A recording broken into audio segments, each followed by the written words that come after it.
not paid enough attention to what we European nations can and should do in our own defence, and this reinforces why it's important that we do that in defence and security. And defence and security these days, of course, includes energy and resilience and cyber, as well as the traditional defence and security. Europe has to step up into that space, and that's an argument I've been leading on and making for a number of months now with our European partners, and will continue to do so. Thank you, Chris. I've got Gary Gibbon from Channel 4. Gary. Thank you, Prime Minister. You say that Donald Trump remains an ally, but a lot of people would look at his behaviours and say he's not remotely behaving like an ally. Is there anything he could do that would make you think he was no longer an ally? Or is it just unthinkable? Are we totally locked in? And just one other, if I may, some puzzlement that those forces, quite limited military personnel that went to Greenland, that he interpreted that as a hostile act. Do you have any sense that he might have been misinformed about that entire expedition? Well, taking the second bit first, if I may, that is one of the things I discussed with President Trump yesterday in relation to those forces which were clearly there to assess and work on risk from the Russians. And so there's real clarity, I hope, about that. In relation to the relationship, we must never lose sight of the fact that on defence, security, intelligence and nuclear capability, we work very closely with our US allies, and it's in our national interest to continue to do so. That doesn't mean pretending we don't have differences, and I don't think anybody could suggest I'm pretending we don't have differences. I'm spelling out what those differences are, what our principles and values are, and how we approach them. But we do continue to work with the Americans. The situation in the Middle East is fragile. There is a ceasefire. We need to move to phase 2. We mustn't lose sight of that. In Ukraine, we've been striving for a just and lasting peace for a long time now. We're 4 years into that conflict. It is in our interest to work with others to bring about that just and lasting peace. The last thing we should do is to simply throw all that away and pretend that it doesn't matter anymore. It does matter. But we don't do that by pretending we haven't got differences. We do have differences, and I'm spelling them out here this morning. Thank you very much, Gary. I've got Kitty Donaldson from iNews. Thank you, Prime Minister. The US Supreme Court is due to rule next week on whether the tariffs are legal for the President to use. Do you think it's worth just biding your time until next week? And secondly, I don't think you answered Robert's question, which was, do you think the King should go to the United States this year? I'm not going to comment on the Supreme Court ruling. I think it's due out reasonably soon. But I don't think it would be sensible to simply wait for the court. It's really important that we act now in response to the threat of tariffs, and that's why I spoke to President Trump yesterday and to numerous allies across Europe, many leaders during the course of yesterday afternoon, Secretary General of NATO, and will continue to do so today, because it's in all our interests to act swiftly in relation to this matter. Look, in relation to the King and other issues, as I said in my speech, I'm focused on the pragmatic response here, not the suggestion of others, and my focus is on what's in the national interest for our country, what is going to best protect workers, families, businesses, and I believe that's the approach that I've set out. Thank you, Kitty. I've got Craig Munro from the Metro. Craig Munro from Metro. You spoke about the cost of living in your speech there. How can you be sure, how can you reassure people that the cost of living will improve in the UK when our economic picture is so reliant on an unreliable ally in an unstable global world? By taking the approach that I've set out today. Some people appear to make the argument that what happens internationally is irrelevant to the cost of living issues that are faced across this country. I'm well aware that for all the volatility in the world, and we've seen plenty of that in the first few weeks of this year, the issue that is of central concern to families and communities across the country is the cost of living. wherever you go in the country and ask people what their number one concern is, they will say it's the cost of living, and therefore we have to address it. We address it in a number of ways. Firstly, by taking the measures to stabilise the economy so that inflation coming down, interest rates coming down, and protecting family budgets is crucial to that.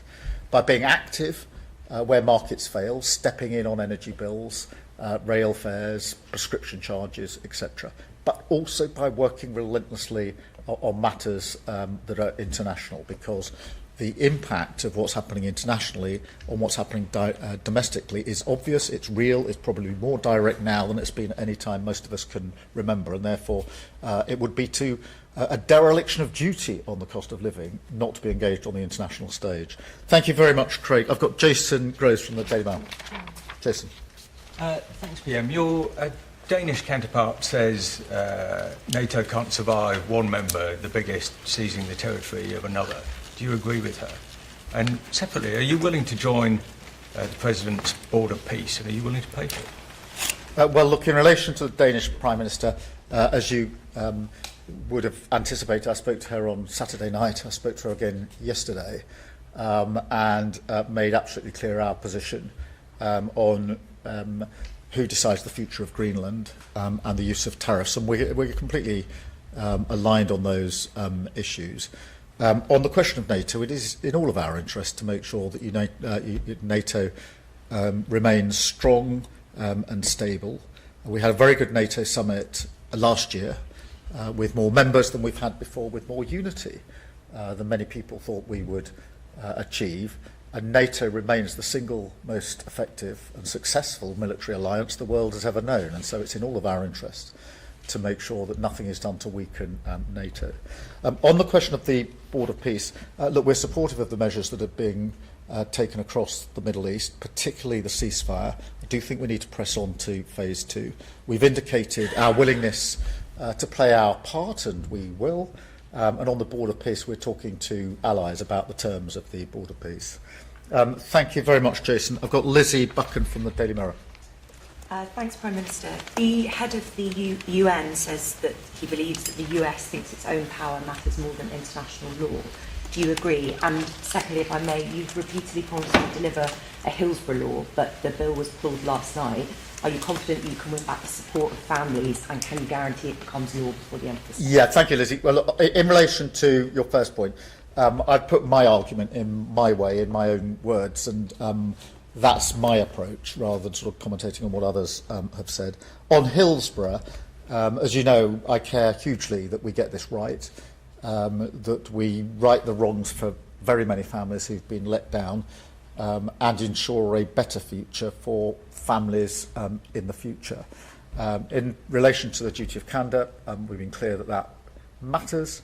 What we're now trying to do is just make sure we get the balance right when it comes to the application of any principle to the security and intelligence agencies. Obviously, I have to focus on the national interest, my primary duty as Prime Minister, which is to keep this country safe and secure. That is the duty I hold above all other duties, and I take it really seriously, which is why we're just taking time to make sure that we get that balance absolutely right. Thank you, Lizzie. George Parker from the FT. George. Thank you, Prime Minister. You mentioned in your joint letter the risk of a downward spiral if this issue isn't resolved. I just wondered if you could explain what you meant by that. And linked to that, do you think it's regrettable that the EU is talking about the possibility of serious trade reprisals and therefore risking a trade war? Firstly, what I meant by the downward spiral is the potential for this to cause huge damage for the UK, whether that's in a trade war or the weakening of alliances. And I do not want to see that happen. That doesn't mean that we put to one side our principles and our values, quite the contrary. We're very clear about what they are, which is why I wanted to have this press conference this morning and to affirm those principles and values that we apply. In relation to the EU, look, firstly, we're coordinating very closely with the EU. I spoke to a number of EU leaders last night. I spoke to Ursula von der Leyen last night and intend to do so again either today or tomorrow, so that we're closely aligned. There's proper unity and coordination in our response. They will decide exactly what they will do next during the course of today and the coming days. But we're working very closely with them, very closely coordinated. And they were among the calls that I was engaged on for most of the day yesterday. Thank you, George. And then can I go to Ben Riley-Smith, Telegraph? Ben. Prime Minister, Donald Trump and his team hint at military action in Greenland. Do you think that's a genuine possibility? And secondly, if I may, you are under pressure from some quarters to increase defence spending quicker than you've already planned in the coming years. You yourself are accepting the threat picture is changing almost weekly now. Would you consider increasing defence spending quicker than planned? Sorry, the very first bit of your first question, I missed the first military action. Yeah, what's the question there? Do you think Donald Trump is genuinely considering military action? Look, I don't actually. I think that this can be resolved and should be resolved through calm discussion, but with the application of the principles and values that I've set out in terms of who decides the future of Greenland, and making clear that the use of tariffs in this way is completely wrong. On defence spending, we've obviously set out our plans for this Parliament, and we made commitments at the NATO summit in relation to going beyond that, and we stand by them. I have made the argument that Europe needs to do more on defence and security. Partly that is a question of defence spend. I think European countries are and need to spend more on defence. It's also a question of coordination and collaboration, because it's how we spend what we spend that matters as much as how much we spend. And that's part of the argument that I've been making to European allies. If the Ukraine war has taught us one thing, it's that by having different capabilities in different countries in different ways, we haven't actually been able to be as effective as we might otherwise have been if we'd coordinated in years gone by. And I think it's really time for Europe to be much more united, much stronger on this issue. And that's one of the arguments I've been leading on and making to allies and leaders for some consistent and considerable time now. Thank you very much. And then Andy Bell from Channel 5. Andy. Thank you, Prime Minister. Isn't the conclusion from all that's happened up to now that you've been too soft with the President? And isn't the lesson we have to draw from what's happening now is that you have to start being tougher with him? Well, Andy, I don't agree with that assessment, because taking the approach we've taken has yielded hundreds of billions of pounds of inward investment into the United Kingdom. That's hugely important for our economy and for jobs and businesses, and the economy more generally. We are involved on a daily basis when it comes to security, defence and intelligence sharing, daily, 24/7, in relation to the interaction on intelligence between the US and the UK is the closest relationship of any two countries in the world. And that keeps us safe in ways I can't explain to you, but I can say very clearly it keeps us safe and is vital to every single person who lives in this country.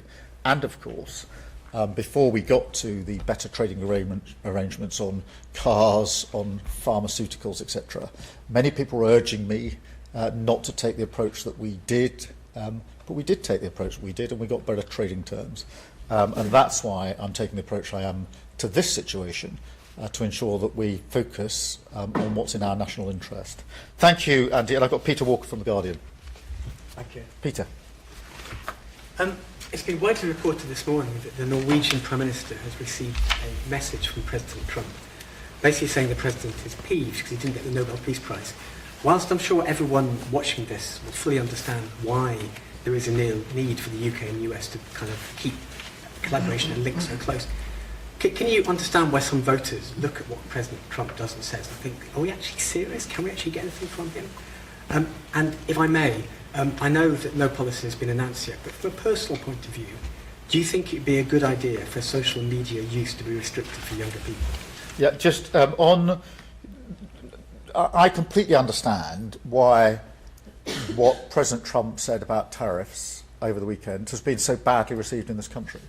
I completely understand that. And I think that's understandable. And it's important that that is met with me setting out as Prime Minister from of the United Kingdom, what our principles and values are in response to that, and not pretending that we don't have differences, because strong, respectful alliances require the maturity to say where we disagree, and on this we disagree. And I've been clear about that, and I've spoken to the President about it, and will continue to do so. But I do emphasise, whatever the understandable reaction of the British public over the weekend, it is on defence and security and intelligence and nuclear capability, manifestly in our interests, to have a strong relationship with the United Kingdom. Our nuclear capability is our single most important deterrent, bar none. And that has helped keep us safe for many, many years. On the question of social media more broadly, look, I think we need to do more to protect children. And that's why we're looking at a range of options and saying that no options are off the table. We're obviously looking at what's happened in Australia, something I've discussed with the Australian Prime Minister. I don't think it's just a question of social media and children under 16. I think we've got to look at a range of measures. I'm particularly concerned about screen time for under fives, which is not so much about social media, but about literally screen time and the impact it's having on children when they arrive at school. So I do think we need to look across the range, but in direct answer to your question, do we need to do more to protect children when it comes to social media and screen time and associated harms, then yes, we do, and that's why we're looking at a range of options. Thank you all very much indeed. Thank you.